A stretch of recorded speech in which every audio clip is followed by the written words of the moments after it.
BNP রাজনৈতিক ক্ষেত্রে যেমন চ্যালেঞ্জ গ্রহণ করতে পারে, তেমনি অর্থনৈতিক ক্ষেত্রেও চ্যালেঞ্জ মোকাবেলা করে জাতিকে এগিয়ে নিতে পারে। ইতিহাসে বারবার তার প্রমাণ রেখেছে বিএনপি। মোহাম্মদ আমিরুল ইসলাম খান, সিরাজগঞ্জ 5।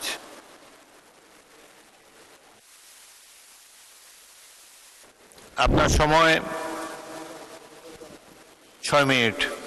বিসমিল্লাহির রহমানির রহিম। মাননীয় স্পিকার, আপনাকে ধন্যবাদ।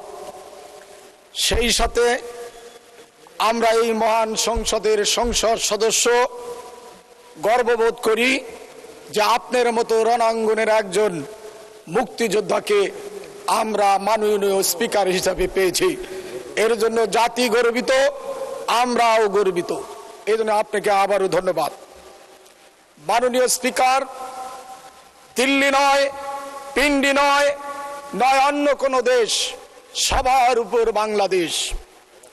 যার মধ্যে দেশপ্রেম থাকে, যার মধ্যে সততা থাকে, যার মধ্যে দেশের মানুষের প্রতি ভালোবাসা থাকে, তার পক্ষেই জাতির সামনে এই স্লোগান দেওয়া সম্ভব। এটা কোনো স্লোগান নয়, এটা রাষ্ট্র পরিচালনার একটি দর্শন। 9,38,000 কোটি টাকার বাজেটের চ্যালেঞ্জ মোকাবেলা চেয়ে এই চ্যালেঞ্জের বুকে ধারণ করে রাষ্ট্র পরিচালনা করা বড় কঠিন। তারপরেও মাননীয় প্রধানমন্ত্রী ইনি এই স্লোগান বুকে ধারণ করে বাংলাদেশকে এগিয়ে নেওয়ার যে চ্যালেঞ্জ ঘোষণা করেছেন, আমি মনে করি এই চ্যালেঞ্জ যিনি গ্রহণ করতে পারেন তার পক্ষে বাজেট মোকাবেলা করা ইনশাল্লাহ কোনো কঠিন হবে না। মাননীয় স্পিকার, বিএনপি মানেই চ্যালেঞ্জ, বিএনপি মানেই আত্মনির্ভরশীল বাংলাদেশ। বিএনপি রাজনৈতিক ক্ষেত্রে যেমন চ্যালেঞ্জ গ্রহণ করতে পারে, তেমনি অর্থনৈতিক ক্ষেত্রেও চ্যালেঞ্জ মোকাবেলা করে জাতিকে এগিয়ে নিতে পারে। ইতিহাসে বারবার তার প্রমাণ রেখেছে বিএনপি। মাননীয় স্পিকার, আমাদের নেতা, আমাদের আদর্শের জনক শহীদ রাষ্ট্রপতি জিয়াউর রহমান যখন রাষ্ট্র ক্ষমতা দায়িত্ব গ্রহণ করেন, তখন শেখ মুজিবের লুটপাট আর দুর্ভিক্ষের উপর দাঁড়িয়ে তাকে অর্থনীতিকে এগিয়ে নিতে হয়েছে। মাননীয় স্পিকার, শেখ মুজিবের শাসনামলকে মার্কিন পররাষ্ট্রমন্ত্রী হেনরি কিসিঞ্জার তলাবিহীন ঝুড়ির সাথে তুলনা করেছিলেন। শুধু হেনরি কিসিঞ্জারই নয়, শেখ মুজিব নিজেও আক্ষেপ করে বলেছিলেন, মানুষ পায় সোনার খনি, আমি পেয়েছি চোরের খনি। আমি বিদেশ থেকে চা ভিক্ষা করে আনি, চাটার দল সব লুটে পুটে খেয়ে ফেলে। তিনি আরো বলেছিলেন, 7 কোটি মানুষের 7.5 কোটি কম্বল, আমার কম্বলটি কোথায়? মাননীয় স্পিকার, আমাদের নেতা শহীদ রাষ্ট্রপতি জিয়াউর রহমান রাষ্ট্র ক্ষমতায় অধিষ্ঠিত হয়ে সেই লুটপাট আর দুর্ভিক্ষের চ্যালেঞ্জ মোকাবেলা করে বাংলাদেশকে অর্থনৈতিক ভাবে স্বয়ংসম্পূর্ণ করে তুলেছিলেন। মাননীয় স্পিকার, শুধু তাই নয়, পরবর্তীতে হুসেইন মোহাম্মদ এরশাদের সামরিক শাসনের বিরুদ্ধে দীর্ঘ 9 বছর আন্দোলন সংগ্রাম করে এরশাদকে উৎখাত করে আমাদের মা, আমাদের নেত্রী বাংলাদেশের রাষ্ট্র ক্ষমতা হাত তুলে নিয়েছিলেন, দায়িত্ব নিয়েছিলেন।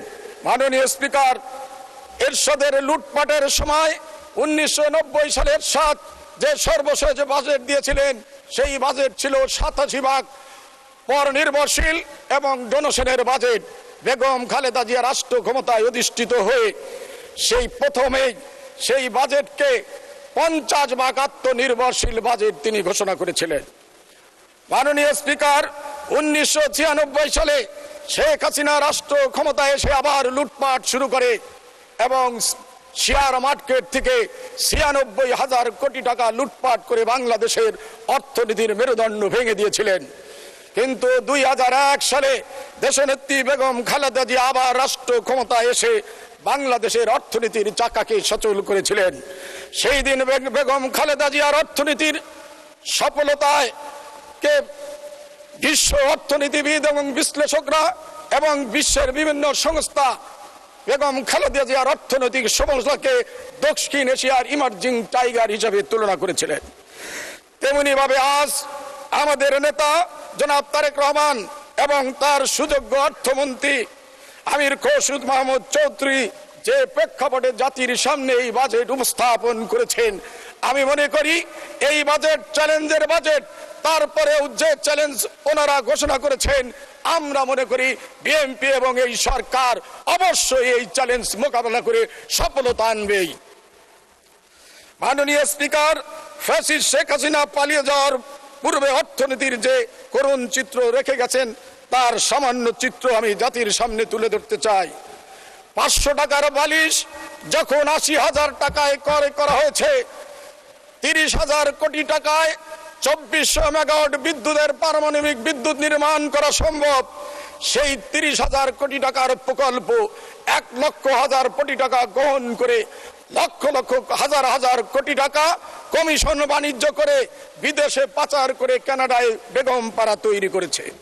শুধু তাই নয়, ওই সরকারের একজন দরবেশ ছিলেন, যে দরবেশ বাবা তিনি নামে বেনামে বিভিন্ন প্রতিষ্ঠানের নামে লোন দিয়ে 6,40,000 কোটি টাকার ঋণের বোঝা আমাদের ঘাড়ে চাপিয়ে দিয়েছে।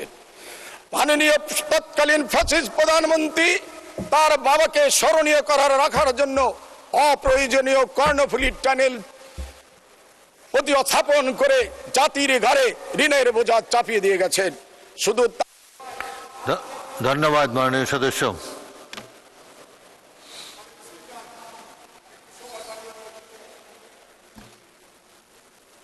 হুইপরা কোনো সময় দিচ্ছে না আপনাকে, 1 মিনিট বলেন।